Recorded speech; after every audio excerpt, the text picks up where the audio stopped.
Hey, Harley here. This video is for Craig. This is my 1886 clock. I don't know who made it.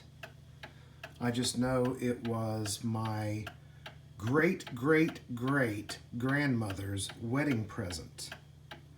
It was custom built for their wedding, and that it was finished on June 8, 1886.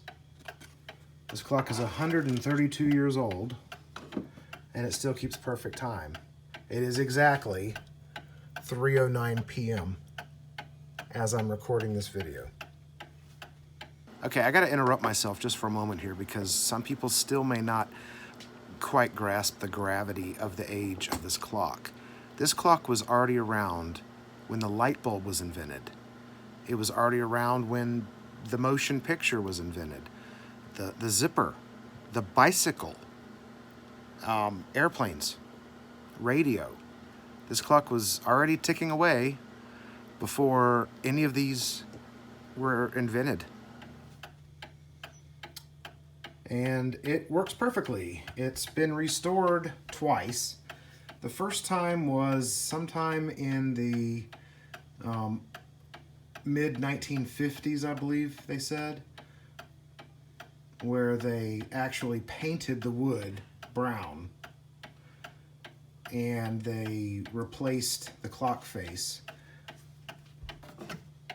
The face is still original underneath. This is a label of some sort, like a card that was fastened over the original face, because I've taken it off and the original face is underneath. Very hard to read though. It's pretty sort of corroded looking. It was restored again in 1992 by my father, who stripped all the paint off and stained the wood. I remember that being weeks worth of effort, because I mean, he got the paint out of the little grooves and everything and then stained it back the original color. This back portion here was replaced because of water damage. But it's the only part that's not original is the back and possibly these sides. The rest of this wood is completely original. Now, I restored it again in 2015. What I did is I took it completely apart. I ran all the metal through the ultrasonic to shine it up. That's the best that it gets. I'm not sure why there's a dent on the pendulum, but that's been there for as long as I've been alive, I know. I took all of the brass and ran it through the dishwasher. I resoldered this joint here because it had been soldered on there and the solder had come loose at some point in its life. But as you can see, it's still keeping perfect time. The mechanism I ran through the dishwasher, it's all like iron, I believe.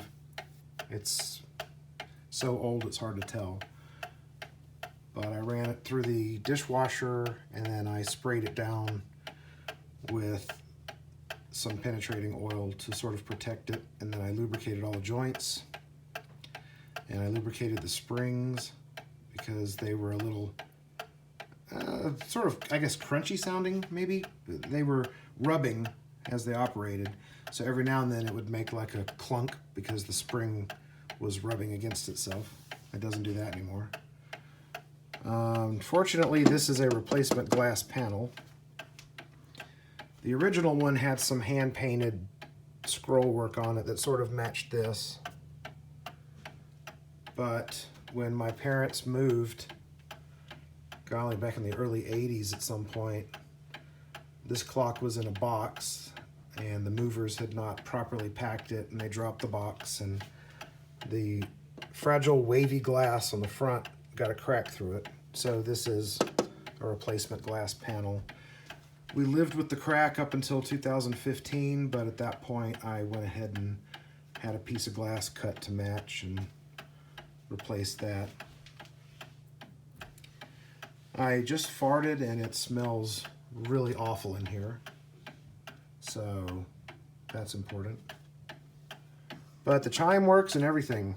I'm going to go ahead and advance the time, and then I'll stop it so that I can reset it here in the future. But every half hour, you get a simple ding. And then every hour, it chimes the number for the hour.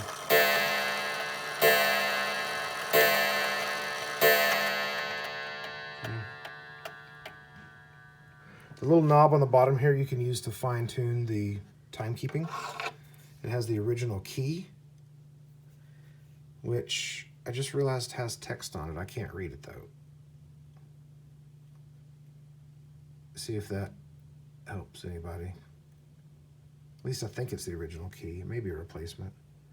My grandmother, no, excuse me, my great-grandmother told me when she gave me this clock that it was the original key. But she may not have been completely, well, she was sort of senile by that time. So, yeah, I know the face was replaced. I believe the hands were replaced at the same time. But I carefully painted the hands black with a brush to make sure. And over here at some point, I guess that hole got loose because I see someone has drilled at least one additional hole to mount it. So it's been repaired over time and restored, but it is 132 years old and it keeps perfect time still. I have no idea what this would be worth.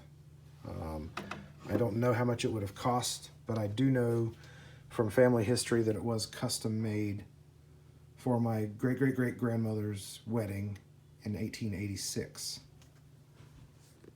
So, and also this clock has additional history to go along with that, because my great-great-great-great-grandmother, or great-great-great-grandmother in 1886 was part of a Eastern Band Cherokee tribe, and they didn't have, the entire tribe had no timekeeping whatsoever. So this clock served as the first concept of hours and minutes for her, you know, whole tribe. Oddly enough, my phone is picking up the face of the clock as a human face. That's weird. But, yeah. This clock, at least her tribe, was the very first concept of time that any of them had. This taught them how long an hour was, how long a minute was, you know, how to tell time. So there is a significant portion of history outside my family with this exact clock. So when it gets to be about 4:02 and 30 seconds, I'll restart the pendulum and it'll pick right back up where it left off. So if you like stuff like this, make sure to give us a like, subscribe to the channel, and visit us on Patreon if you'd like to support our efforts. Thanks for viewing. I hope everybody has a great day, and we'll see you in the next video.